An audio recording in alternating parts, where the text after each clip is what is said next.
In 2017, the Houston Astros won the World Series in baseball, but it's since been discovered that they cheated. They were stealing signs. Now, if you don't know baseball, in baseball, the catcher puts down the number of fingers to indicate what kind of pitch he's suggesting that the pitcher throw.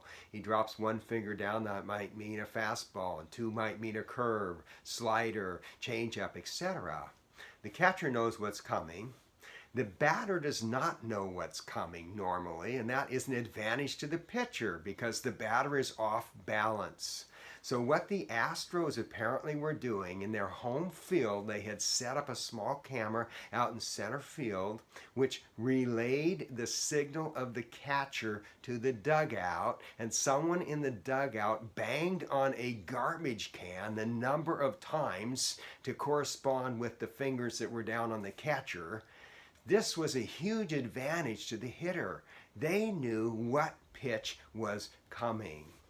Now, Jesus has given us a huge advantage by telling us what is coming, what was happening in his day and what has happened throughout the history of the church. A major strategy of the devil, and it is this, that the devil will plant false prophets who will mislead people.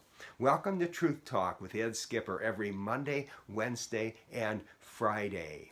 Matthew 7:15, Jesus says this, "Watch out for false prophets. They come to you in sheep's clothing, but inwardly they are ferocious wolves." Now the context is this. Jesus has just been talking about the narrow gate and the narrow road that leads to life and the broad gate and road that leads to destruction. And we learn that there are teachers who will be leading people to that destruction way.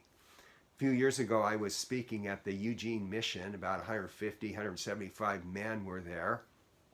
And I was explaining to them that when the Bible speaks about sheep and compares it with humans, it's not a compliment to people because sheep are not real smart. They need help. They're defenseless and so on, and they do stupid things. And I was saying spiritually, people are similar. We tend not to be very smart, and we need a shepherd. Well, some people were offended by that and said, "We're telling the chaplain on you."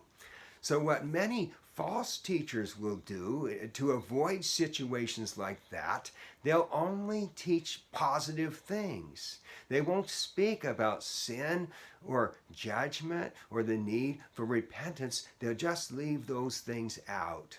Someone has said that it's a preacher's job to comfort the afflicted and to afflict the comfortable.